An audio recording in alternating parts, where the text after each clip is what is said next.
1962 was a momentous year for American retail. Many of the big box stores that we know today began during this year. The year also brought us many new names that would soon become staples in news and entertainment. 1962 was a year we would need distractions as the world inched closer to nuclear war, as tensions between the US and Russia would come to a head.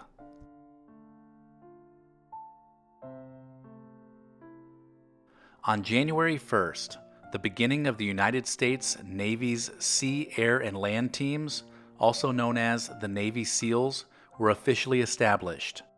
President John F. Kennedy established the Navy's Unconventional Warfare Unit, which was designed to conduct direct action missions from any environment.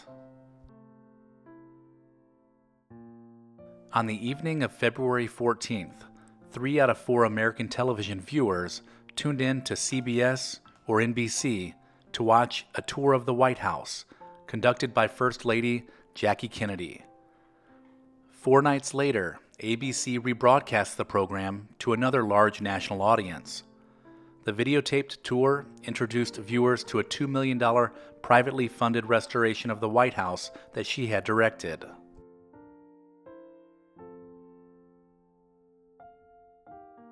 February 20th was the day that John Glenn was launched aboard Friendship 7 into space to become the first American to orbit the Earth.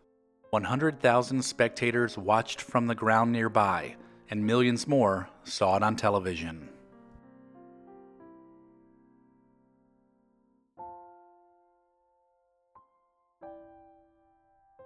On March 1st, the S.S. Kresge Company opened the first Kmart store at the corner of Ford Road and Middle Belt in Garden City, Michigan. This was 6 months before the first Walmart opened its doors, and there would be 16 more Kmart stores opened before the end of the year. On March 2nd, Philadelphia Warriors center Wilt Chamberlain scored 100 points, the most ever by an NBA player in a single game. The Warriors beat the New York Knicks 169 to 147, and Wilt Chamberlain went 36 of 63 from the field and 28 of 32 from the free throw line.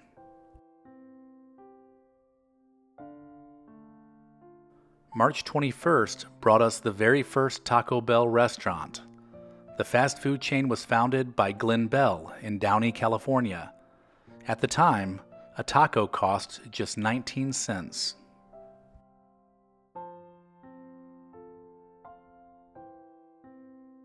Walter Cronkite became the anchor of the CBS Evening News, the network's flagship nightly news program, on April 16th. During this time, Cronkite became known as the most trusted man in America, and the program dominated nightly news ratings for over 18 years, with Cronkite at the helm.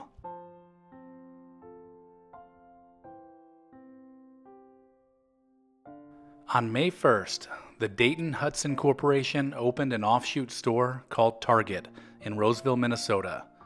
The store marketed itself as a new kind of mass-market discount store that caters to value-oriented shoppers seeking a higher quality experience. By the end of the year, 3 other locations will be opened across Minnesota. On the night of June 11th, 1962, 3 inmates on Alcatraz Island escaped from their cells and into the San Francisco Bay, never to be seen again. Frank Lee Morris, John Anglin, and Clarence Anglin spent 3 months digging through the air vents, making dummy heads out of paper, soap, and human hair from the prison barber shop, and stitching together a makeshift raft and life preservers from more than 50 raincoats. Although they were never found, it is presumed that they drowned in the frigid waters of San Francisco Bay. On July 2nd, Sam Walton opened his first Walmart store in Rogers, Arkansas. Originally called Walmart Discount City, more than 500 people were waiting in line to check out the new 16,000 square foot store before the doors had even opened.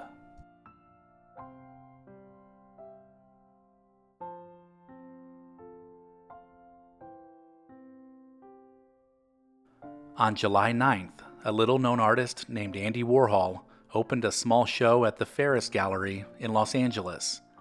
His head-scratching subject was Campbell's soup cans. Each of his 32 paintings portrayed a different flavor in the lineup, from tomato to pepper pot and cream of celery. On August 5th, Marilyn Monroe was found dead at home in Los Angeles, California. She was discovered lying nude on her bed, face down with a telephone in one hand. Empty bottles of pills prescribed to treat her depression were littered around the room, and her death is officially ruled as a probable suicide. The Jetsons premiered on September 23rd, making it the first program broadcast in color for ABC. With the historical backdrop of the space race to the moon between the United States and the Soviet Union, the cartoon captured Americans' imagination about a future world set in outer space.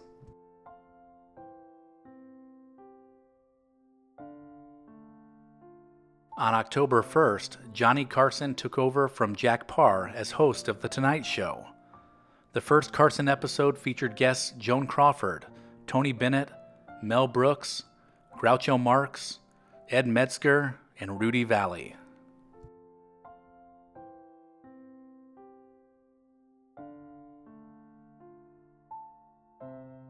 October 14th was the beginning of the Cuban Missile Crisis. A U-2 flight over Cuba photographed Soviet nuclear weapons being installed. A standoff ensued for another 12 days between the United States and the Soviet Union, threatening the world with nuclear war. On December 15th, Von Meter's first family album goes to number 1 and stays there for 12 weeks. Meter became an overnight sensation with his impersonation of President Kennedy, and The First Family became the fastest-selling album in history at the time. It sold 3.6 million in a month, 5.5 million in a year, and went on to win a Grammy for Album of the Year.